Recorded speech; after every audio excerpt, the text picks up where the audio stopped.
Good morning, folks, and welcome to the Wealthy Retailer Podcast. Exciting week. We have a guest host this week. This is our first time ever. Dan is away taking care of business. I'm sure he's out.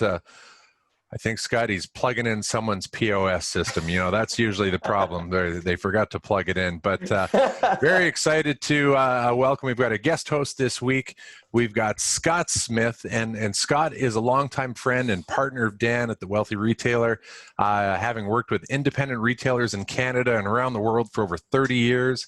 He balances his time between coaching independent retailers through his company, Empowered Retail Inc., and training retailers and consultants in data analytics and merchandise planning for Management One. Welcome, Scott. Thank you very much, Rob. It's a pleasure to be here, mate.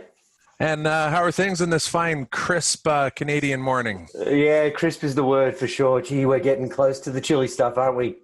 Yeah, it's coming soon, but no, we got some good sunny days left. And speaking of sunny days, we got a full day of headlines here to talk about, and I'm really excited to hear your thoughts, Scott, on just again, we never get failed every week. All these great headlines in and around the world of independent retail. Some of the things that we're going to chat about in today's podcast, why data is king for struggling retailers post-COVID. Looking forward to your thoughts there. Story out of Manitoba, safety in retail, and what can retailers do more of and better in that very important area. Being the best little card shop isn't about having everything. It's about having the right things, and a cool little story. Mm-hmm. The upcoming holiday season, you know, there's some optimistic views coming down the pipe, and we'll chat there. And rent versus buy on the retail opportunities. A new operation out east is driving that topic. And you know, this story is not going away anytime soon. The MEC sale, big part of it around the value of the sale being around data. And we're going to take that topic and kind of translate that in. What does that mean for independent retailers? And really looking forward to hearing your thoughts there. So, Scott, without further ado, we go into our first headline. It comes to us from retailcustomerexperience.com. It talks about, you know, definitely why data is king for struggling retailers post-COVID. There's a great point in the story here saying the key to recovery and long-term success post-COVID won't be about having outrageous sales or influencers or going completely digital, but rather the secret is something you might not expect, and that's data. Scott, take us away. Absolutely, Rob. What a great topic. You know, it's just more and more we realize that that data is such a powerful entity in what we do in retail. And you know, it's surprising to note, and you've seen the pivots. Yeah, and this word pivots, it's a pop word, I think, that's come up in retail coming out of COVID. But you're only able to truly pivot when you understand your customer, when you understand where they're moving to, what they like, what they dislike, and you find that through key data items. Now, this article was interesting because it did talk about cloud technology. It talked about planning and IT infrastructure. These are all things that have now enabled smaller independent retailers, not the big massive guys, the Costcos and such of the world, to be able to really analyze and do the things that they need to do, make the decisions that they need to make with their data. So you've got systems out there now that are affordable. Yep. That are and that create and provide incredible reporting on the key areas of your business. So yeah, I totally agree. Like, I think we're all starting to realize that, you know, like even our kids are, you know, sitting in front of their phones and recognizing that the data that they provide is being pulled and used in manipulative ways, every day of the year. But for our retailers, for retailers that really need to make a difference coming out of COVID, you can't ignore this, mate. You cannot ignore it. Yep. We had a great, we chatted about a story last week where it talked about the value of going to the cloud with your data, and that, you know, saving a lot of time, which time turns into money quite quickly. When you talk to your retailers about using data, do you talk about, you know, working into their plan, you know, whether you need to devote X amount of time and resources each week to compiling it, and then more importantly, what do they do with that data? What are those conversations like? Yeah, you know, it really is my life in terms of working. One of the things I've noticed working with retailers, I've been very fortunate that I've been able to work with multiple businesses rather than being inside any Yeah. single business over the years. And I'll tell you that the greatest weakness of independent retailers is their reluctancy to be disciplined, review, and measure their business using data. And it is not, it's no fault of any one of us. I've been there as well. Like, we're passionate about what we do in our business. We love to sell our outerwear, or we love to sell our gifts, or we've built this business from scratch, and we're focused on what we have and who we have working it. And we often ignore the fact that there's so much, that the most relevant part of our business is how that merchandise tracks and what it does. And obviously, like, what our customers vote for.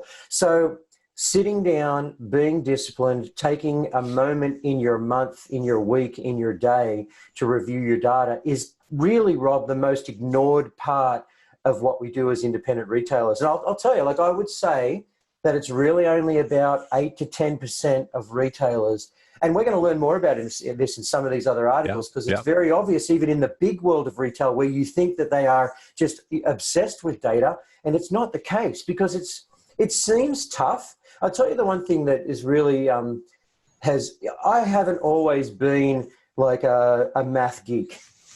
I haven't always based my life around mathematics. The reason that I've become so passionate and enjoy it so much and see these articles as so important is I've seen it change lives. Right. You know, data, like understanding, reading, and actioning data puts food on the table for our retailers, Rob. Like, not only does it put food on the table, it pays mortgages. It changes jobs working in a store to careers that can last a lifetime and make people really happy.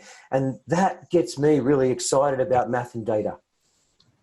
Would you say it's, kind of how to eat an elephant one bite at a time? You mean so true.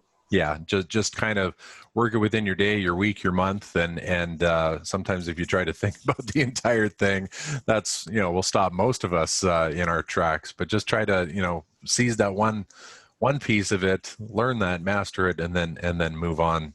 Move on to the next. Absolutely. If you walk away with one analytic that you better understand, if you better understand your margins, if you understand the response between what you price goods at and then what you sell them at, and how that affects your life against the expenses, like for rent or things like that. So just having, what it is too, Robert, it's context.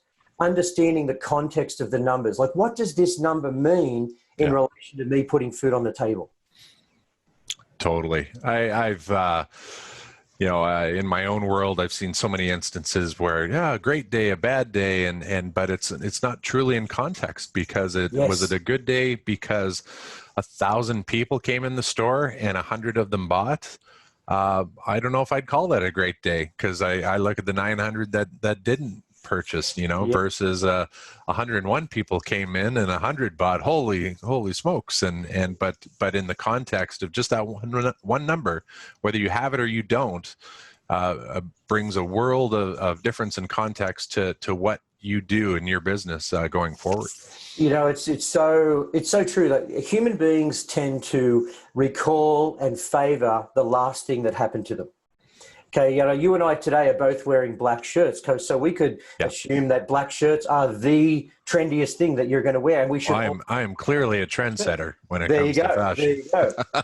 But as you said, like, if we're not responding to the numbers correctly, we could be out there buying black shirts until the cows come home, and blue might be the color of the month. Totally.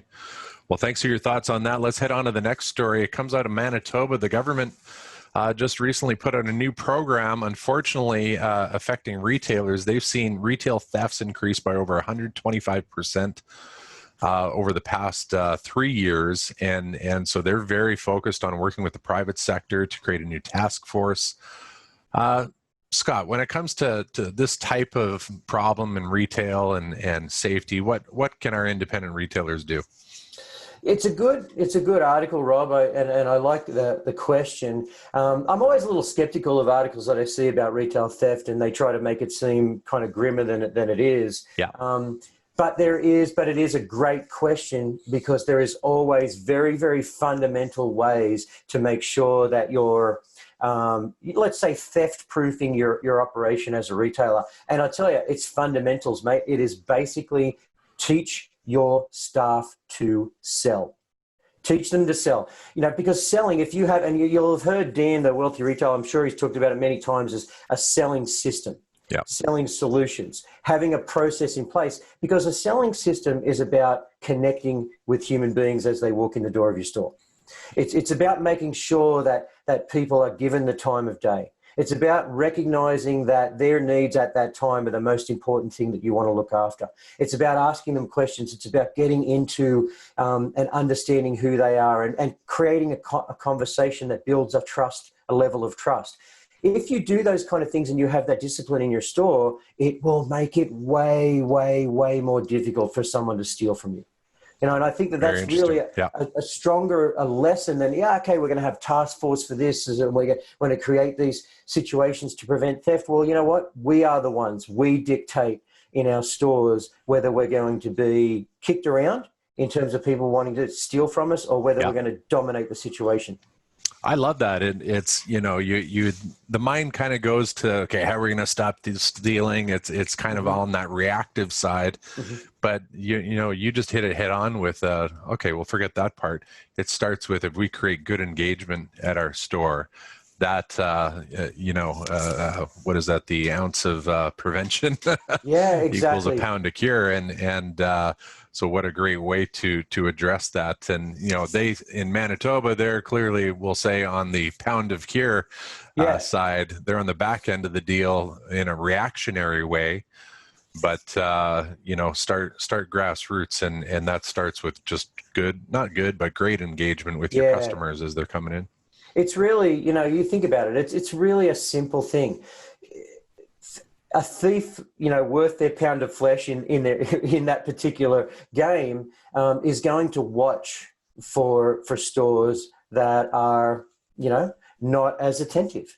It's like it doesn't take too much to recognize. You think of every bank robbery show that you've seen, and they're looking at all the angles. They're looking at, okay, how can I get in and do this as easy as possible? Well, I'm certainly not going to do it in that store that's super chatty, that wants to know how my day is and where I'm from. And they want the sleeping security guard at the front of Exactly. This is our spot, boys. It sounds really basic, but Rob, it is very, very true. It's a discipline that helps us in many ways. It's just to, I've got some stores that will not enable their new staff members to work on the sales floor for a month, and they do that because they value their brand, they value the experience for their customer so significantly that they will train and they will mentor and they will work. And retail's it's a crazy world. It's always changing. We've always got new stuff coming in,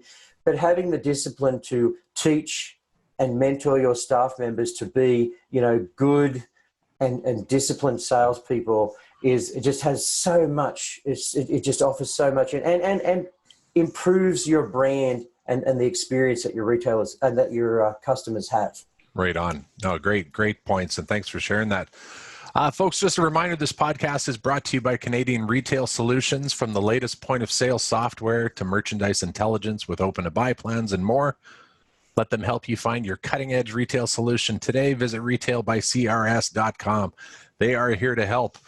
They will help you plug in your new POS machine, as Dan's doing right now. A reminder, we're joined by our guest host, Scott Smith from Empowered Retail.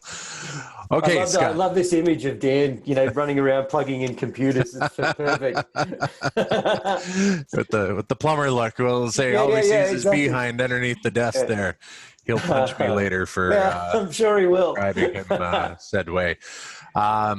Okay, our next story, it comes from, it's press release from Stockhouse, but it's about this company, just trying to get the name, Paper Source, and it's a premier lifestyle, greeting card company, but they're staying small yet going big. And I loved a big part of this was, working with a lot of small makers. They really enabled Paper Source to grow with emerging trends.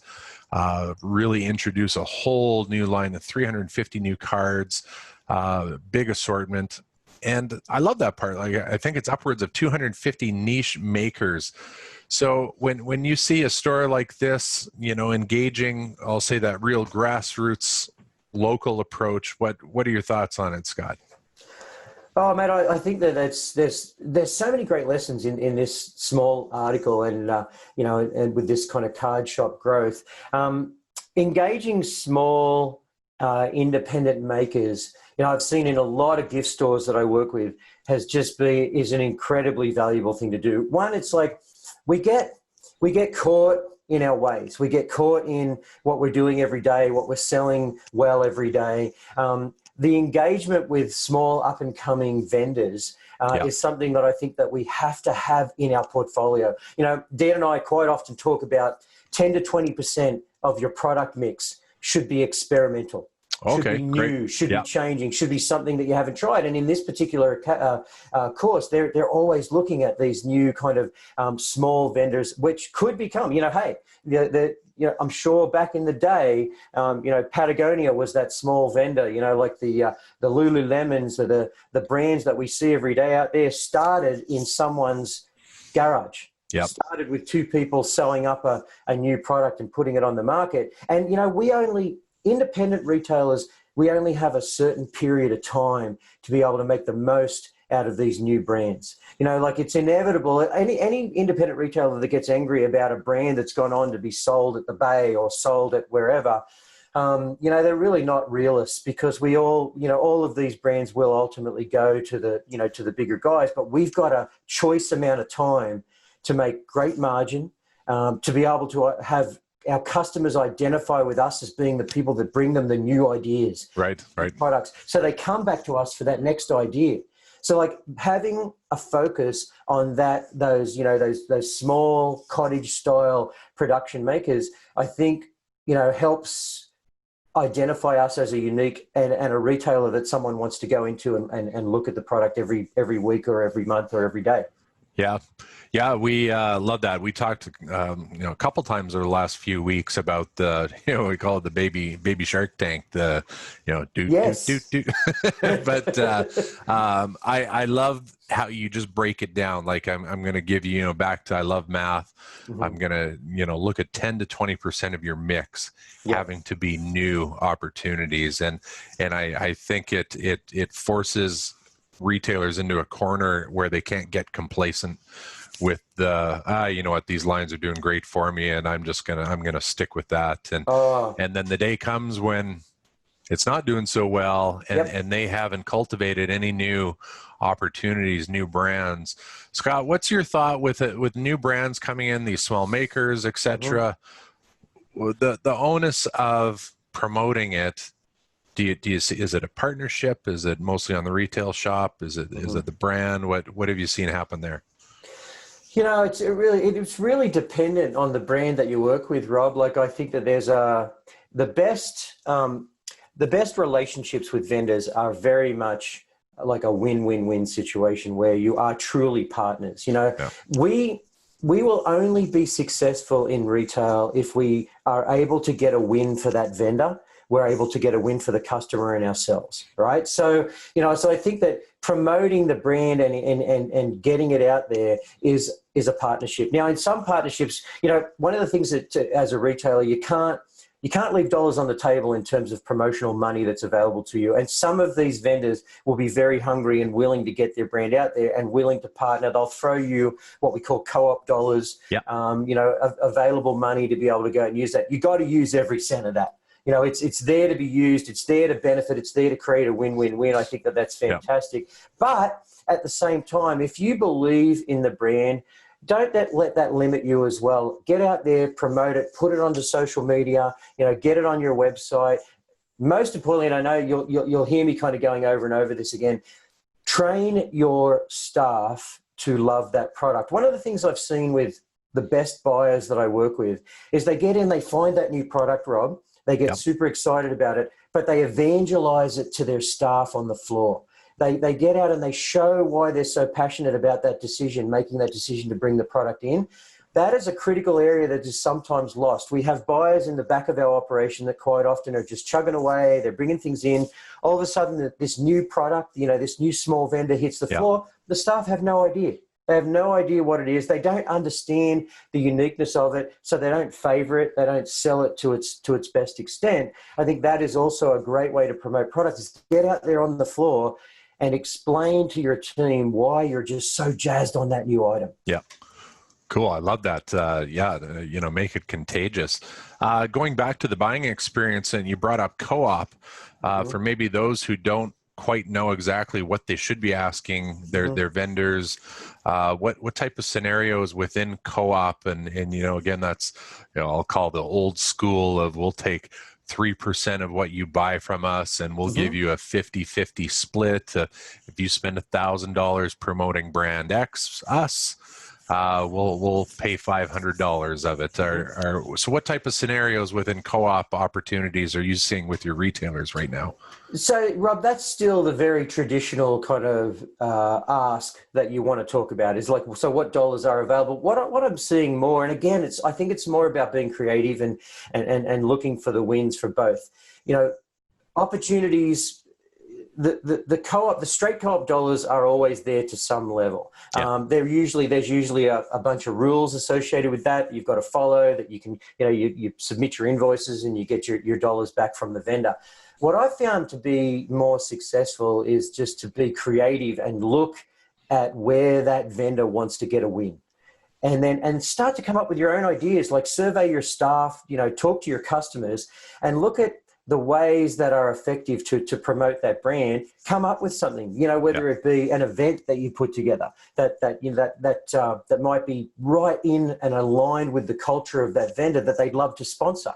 Look at activities, obviously, social media programs, creating content, but do things that you think will appeal. And quite often, they will find dollars outside of the co-op budget because they really believe in this idea you've put together for them. So again, it's creating a partnership, looking at opportunities that will help your vendor win, and then miraculously, you'll get support for that.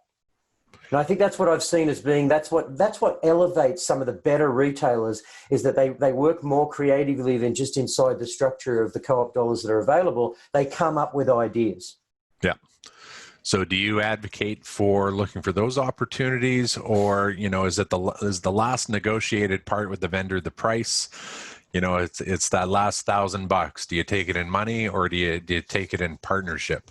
Mate, it's like the car dealership quite often, when you sit down and you go through and you negotiate everything, and you don't tell them that you have a trade-in. You bring that in once you've got a really good price, right? Then you tell them you've got this crappy old jalopy in the back that you want $7,000 for. No, it's, and I do to some extent believe in that. Like, quite often you want to negotiate your dollars. You want to make sure that you're getting the best price you possibly can. You want to, have any discount that's available to you within reason.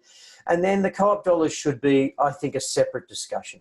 It's all, quite often it's better to negotiate those terms and that solution, and then say, okay, let's have another conversation. Now, quite often too, with your vendors, it's a different person. It's not your rep that you're talking to that is going to be able to leverage that. It's really, and again, like everything, it's searching out the key person, the key decision maker in that vendor organization that will be responsible for those things. And quite often, Rob, it'll have nothing to do with the budget, because if you find that right person, again, that's motivated on moving their brand upwards, we as independent retailers often underestimate the power that we have as influencers in the world of brand recognition. You think about it, like it is quite often that small influential retailer that brings that brand to the forefront. Vendors know that. They understand that that their brand is going to be made or broken by the smaller chain of stores that will enhance the brand, get it out there, and then it'll become a household name. So they will value that. And if you're someone that's motivated to get behind that idea and help them, again, things will come out of the cracks. Yeah. Well, and think not just in terms of dollars, but also, like, hero points is the you have the opportunity to make your vendor, whether it's that whatever staff members in charge of X budget, you go to them with, hey, I want to do a brand X days event, and if we're good at this together, I'm going to make you look like a hero at the end of the day, and boy, we're Exactly. both going to be thrilled with it. It's a So win-win-win. yeah, totally. And probably a really good indicator too of a great vendor partnership or not, right? Yeah, yeah, yeah. And really understand who's working with you Oh, to grow the exactly. business. So speaking of growing the business, our next story comes to us from seekingalpha.com. It's a retail check-in. Alex Partners is forecast for the 2020 holiday season. Starts today when this podcast comes out, October 1st through to the end of December. They're expecting an increase, sales of 1 to 2.6% over the same 3-month period last year. So, yeah, we're into we need some good news category. Would you call this good news there, Scott? Interesting times, Rob. Wouldn't we all love to have the crystal ball in this situation? But you know what, mate? Like, yeah, okay. I am an eternal optimist without a doubt, but I do believe we are going to see these kind of numbers in this next period of time. And I really think, well, there's a lot of factors, mate. Obviously, like, we, as human beings, I think we want that gratification. I think we want to feel better about ourselves, and I think that's part of coming out of this crazy time in our lives, that we want to have that gratification. We want to look after each other. I think that there's also an element, certainly for us in Canada and for a lot of other countries, that we're not necessarily we're not spending that big wad of cash to get out and go to somewhere warm. Right. We're not necessarily moving around as much. So you could perceive, it's a funny thing, like we may have less dollars coming in, we may have uncertainty, but right in front of us, which we're very hand to mouth human beings, right? Yep. Like, we have this, what looks like a little bit of a surplus, what looks like, even though, said we might be in shaky times, we're not spending that money on a holiday. What are we going to do? Well, logically, I think big reallocation of dollars. Exactly. Yeah. And that reallocation you think about the pivots that have happened this year, Rob, like the things that have all, where the country's out of deck wood because people, through COVID built decks like crazy to feather their nests. I work with some very large furniture chains around North America, and their numbers are skyrocketing. Like people are buying furniture, feathering their nests like crazy. Like you can imagine what's going to happen this Thanksgiving and onwards in terms of people, gift giving to each other, further kind of enhancing their own comfort level at the moment, just to make them feel better about what's going on outside, and knowing that they have to concentrate on what is around them instead of, chuffing off out of the country. So I think that there's quite a few factors that would lead to an increase in sales at the retail level moving into this next quarter. A lot of retail therapy is going to be taking place. So good. I think it's really, and I think for our retailers out there, it's incredibly important. Many of these articles are going to have kind of incited it as well, as make sure you're focused on the classifications of merchandise that make sense in this feathering the nest, in this leisure time. Look at this crazy phenomenon with bikes in the summer. You can't buy a bike to save your life right now because people just really move to that leisure. So every business, and it is tough. Some of the businesses out there, like I feel for businesses that are selling high-end goods, high-end, and, workwear is a very tough one right now. But there's a lot of classifications within gift, within clothing, within recreation, within furniture. Look at the logical pivots that people are going to move into over this next quarter, and make sure you've got the product in place. It's hard because coming out of COVID, we all wanted to make sure that we had minimal amount of stock, just in time, just enough. Well, now is the time to really start making some predictions, use some forecasting, Rob, like make sure that you're being smart about what you put in your store over this next quarter. Back to knowing that data, right? Mate, it's always back to knowing that data for sure. Okay, well, our next story, I look forward to hearing your thoughts. As you said, you're working with a lot of furniture companies, comes from retailinsider.com.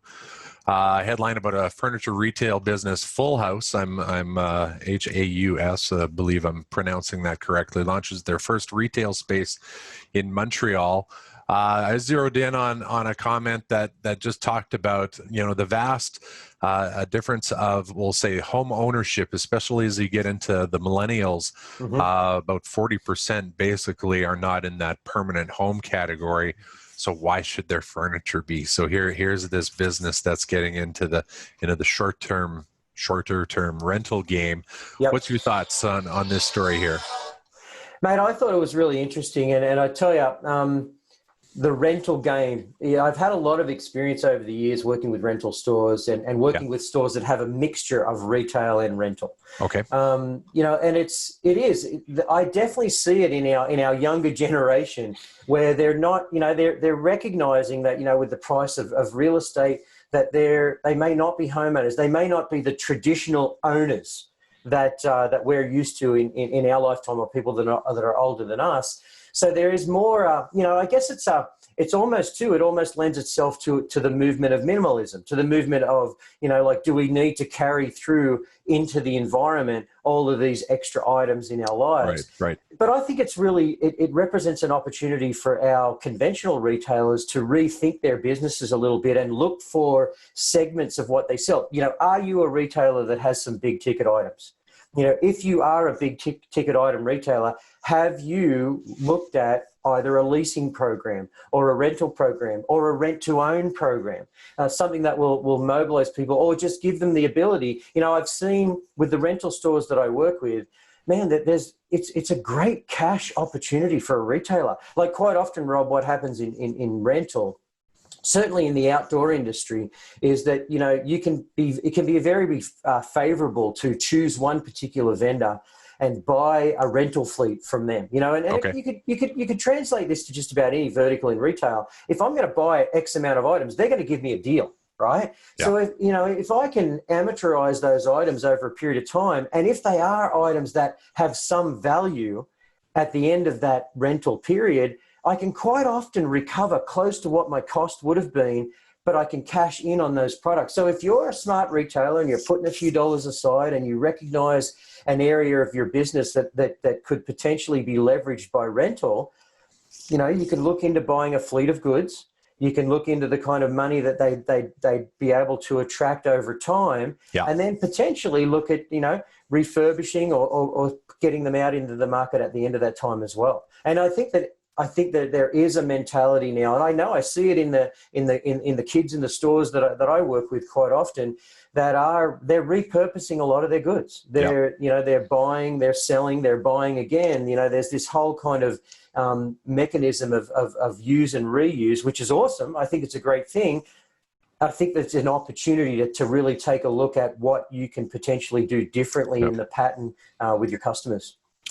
We've got we'll have a story in the newsletter. We're not going to chat about it, but on the topic of circularity and kind of, this whole upcycle, the new, the used, and I laughed that basically we all rent everything anyways. It's that's isn't it true? Isn't it true? You may have rented it for 50 years, but it's exactly.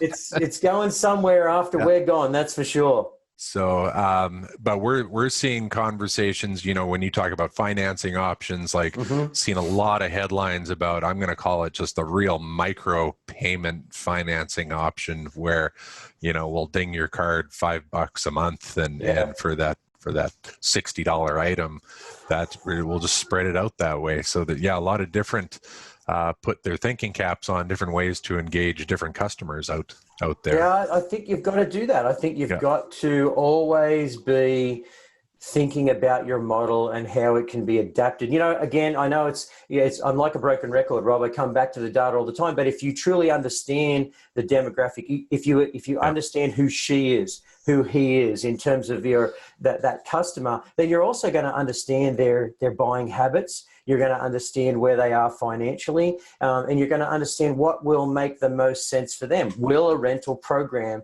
be something that will leverage your ability to get that person pumped about your store? Like if you're, maybe even to some extent, Rob, it could be a loss leader. Maybe it's something that if there's a furniture piece, or if there's that new mountain bike, or if there's something that you get into their house and they become your customer, then you'll have the ability to see them again. You'll have the ability to chat with them about how comfy that couch is, and now they need a couple of pillows to go with it. Like there's always a way. Like I think engaging your customer and finding a way to create that first piece of relationship is incredibly important.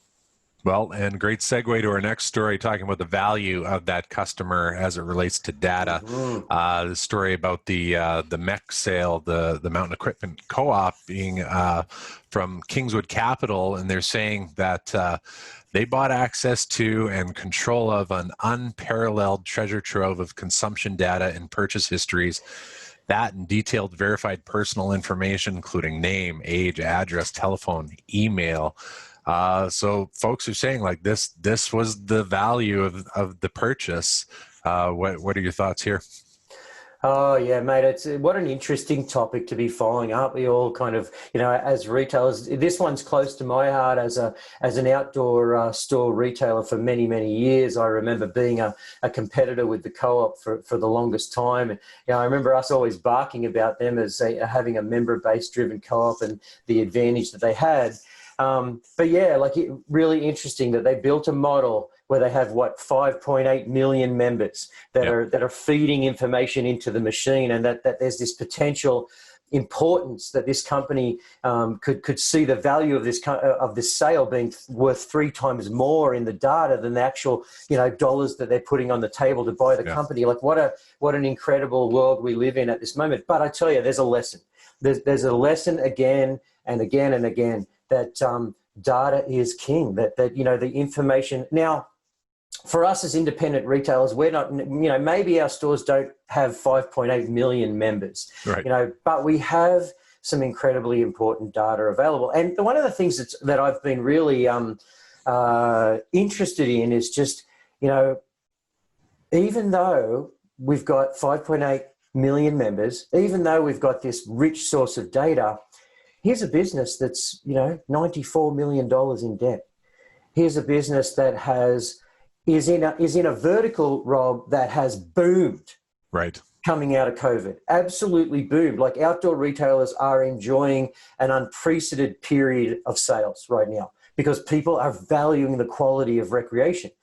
And yet here's a business who, let's not get super judgy. Like we've all certainly ignored the data. We've all had those times. And as I said, 9 out of 10 retailers don't look at this data the way that they should. Well, here's one of those 9 out of 10.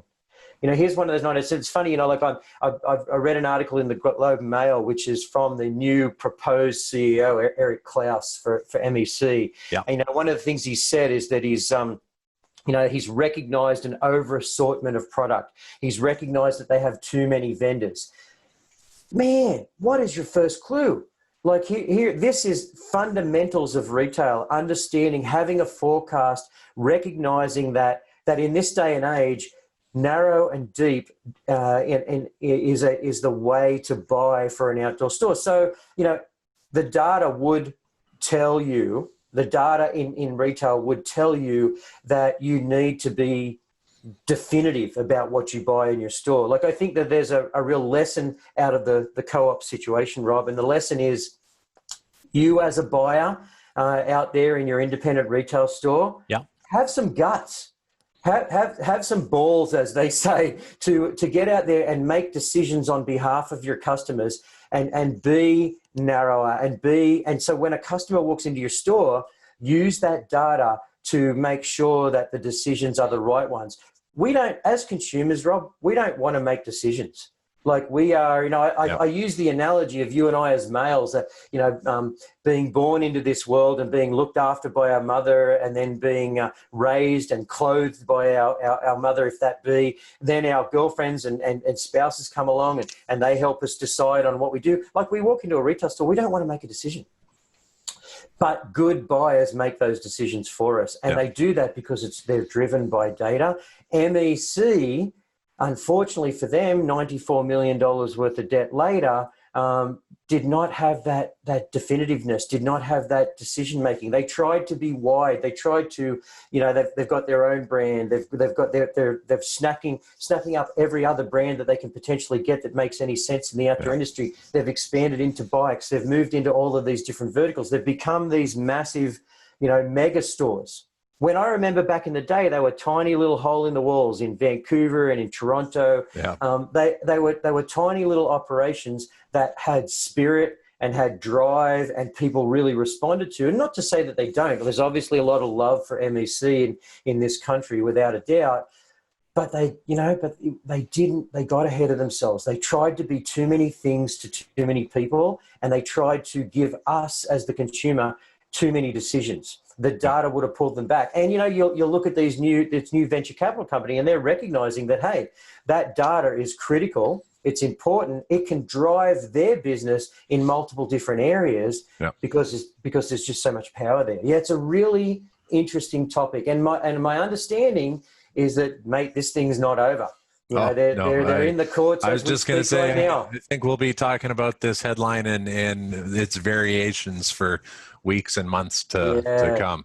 But some great lessons to be learned, without a doubt. Like, great lessons to what quite often we watch these big guys and we think that they have so much more available to them, and they're so driven. I've looked and been inside many of these larger organizations, and Rob, you would be surprised. You'd be surprised at, just like the rest of us, that they don't necessarily use the tools that are available, to make better decisions. Tough times for them, for sure.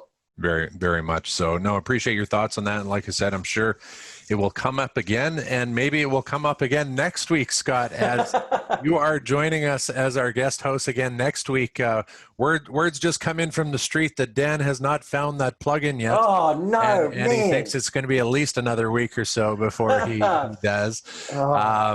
Folks, it's been wonderful having Scott Smith from Empowered Retail join us today as our guest host on The Wealthy Retailer. If you haven't yet, be sure to head to retailbycrs.com. Sign up for the newsletter. All of the stories that we discussed today, we've got the links for those stories. In addition, we've got some extra stories as well. There's one in there about, retail from 2020 to 2030, what the next 10 years look like.